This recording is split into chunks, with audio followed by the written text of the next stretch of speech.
Les terreaux sont en train de luire dans le Sahel. Oui, vous allez lire sur le calendrier chinois. Il n'y a pas pitié dedans et il n'y a pas pardon dedans. Je ne savais pas que vous avez peur aussi. Famille, regardez comment les terreaux sont en train de fuir. Ils sont plus rapides que le Keipa en brousse. Ouais, regardez très bien la photo. Regardez comment les terreaux sont en train de fuir. Je pensais qu'ils avaient dit qu'ils n'avaient pas peur, qu'ils voulaient aller au paradis. Pourquoi fuir maintenant? Vous n'avez rien vu d'abord. Ce n'est que le début du commencement. Vous allez luire dans le Sahel. Ouais, il n'y a pas pitié dedans. Quand c'est bon, c'est bon. Plusieurs chefs terreaux ont été envoyés en affaire par nos forces de défense et de sécurité. Ce que la RTB va nous montrer aujourd'hui, va nous faire voir aujourd'hui, de ce 18 août 2026, non, c'est mauvais. C'est mauvais. Hein? Une vingtaine de terreaux ont été envoyés en affaire dans plusieurs localités du Burkina Faso. Non, nous disons merci à nos forces de défense et de sécurité. Prions pour eux, mes frères et sœurs. Prions pour eux en commentaire. Prions pour nos forces de défense et de sécurité en commentaire, en partageant cette vidéo-là. Que Dieu les protège. C'est-à-dire que les chefs de terreaux, ceux-là même qui se croyaient les plus gada, vous savez que l'intouchable là, avec l'armée burkinabé, c'est sans pitié. Ils étaient tous envoyés en affaire. Donc on se donne rendez-vous sur la RTB.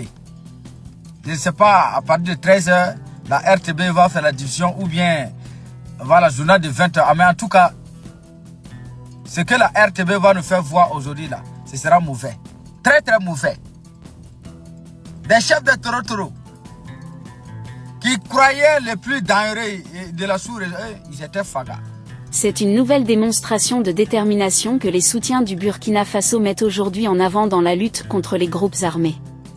Sous la direction du capitaine Ibrahim Traoré, les autorités burkinabées affichent une volonté claire, renforcer les capacités de l'armée, reprendre l'initiative sur le terrain et ne plus laisser les groupes armés imposer leur rythme aux forces de défense. Selon les déclarations relayées par des activistes burkinabés, une tentative d'attaque aurait été menée très tôt ce 18 août 2026 contre une position militaire située dans la zone de Dabantawo, à Solé, dans la région du Nord, à proximité de la frontière avec le Mali.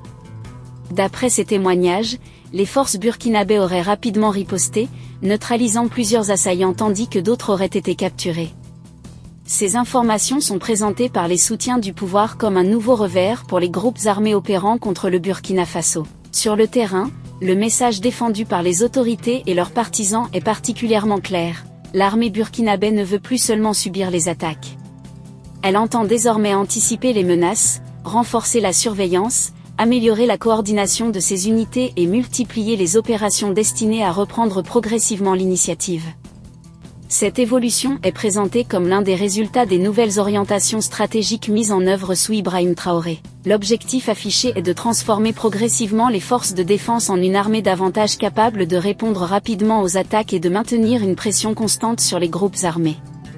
Pour les partisans du pouvoir, chaque opération réussie constitue donc bien plus qu'un simple succès militaire, elle représente un signal envoyé aux groupes armés et une source de confiance pour les populations. Cette stratégie s'inscrit également dans le rapprochement entre les pays de l'Alliance des États du Sahel, notamment le Burkina Faso, le Mali et le Niger. À cela s'ajoutent de nouveaux partenariats internationaux, particulièrement avec la Russie, que les autorités burkinabées présentent comme un élément important du renforcement de leur capacité de défense. Pour les soutiens d'Ibrahim Traoré, cette coopération permet au Burkina Faso de diversifier ses partenariats et de rechercher de nouvelles solutions face à une crise sécuritaire qui dure depuis plusieurs années.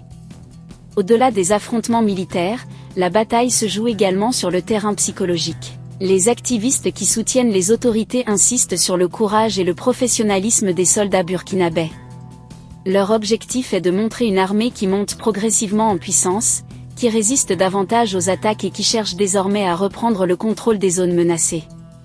Chaque succès annoncé devient ainsi un message d'encouragement adressé aux soldats et aux populations. Pour les partisans du pouvoir, le Burkina Faso est en train de démontrer qu'il refuse de rester dans une position défensive permanente. Le pays veut renforcer sa souveraineté, consolider son appareil militaire et poursuivre la reconquête des espaces affectés par l'insécurité. Si les informations concernant l'opération du 15 août se confirment, elle pourrait être présentée comme un nouvel épisode illustrant cette évolution. Le message porté par les soutiens du pouvoir est sans ambiguïté. Les groupes armés ne doivent plus considérer le Burkina Faso comme un terrain où ils peuvent agir sans rencontrer une riposte organisée. L'armée burkinabé cherche désormais à imposer son propre rythme, à renforcer sa présence sur les différents fronts et à démontrer que les stratégies de défense mises en place commencent à produire des résultats. Mais dans un contexte aussi sensible, la prudence reste indispensable. Les bilans militaires et les détails des opérations doivent être vérifiés à partir de sources officielles et indépendantes avant d'être présentés comme des faits définitivement établis. Quoi qu'il en soit, cette dynamique nourrit un véritable sentiment d'espoir chez de nombreux soutiens du Burkina Faso et, plus largement, chez ceux qui défendent le projet de coopération militaire porté par les États de l'AES. Pour eux, la montée en puissance de l'armée burkinabé est désormais un symbole, celui d'un pays qui veut reprendre l'initiative, défendre son territoire et construire progressivement les conditions d'un retour durable à la paix. Alors, que pensez-vous de cette nouvelle opération et de la stratégie de défense mise en place au Burkina Faso? Pensez-vous que l'armée burkinabé est réellement en train de changer le rapport de force sur le terrain? Donnez votre avis en commentaire. Si cette vidéo vous a intéressé, pensez à laisser un j'aime, à la partager avec vos proches et surtout à vous abonner à la chaîne. Activez également la cloche de notification pour ne manquer aucune de nos prochaines vidéos.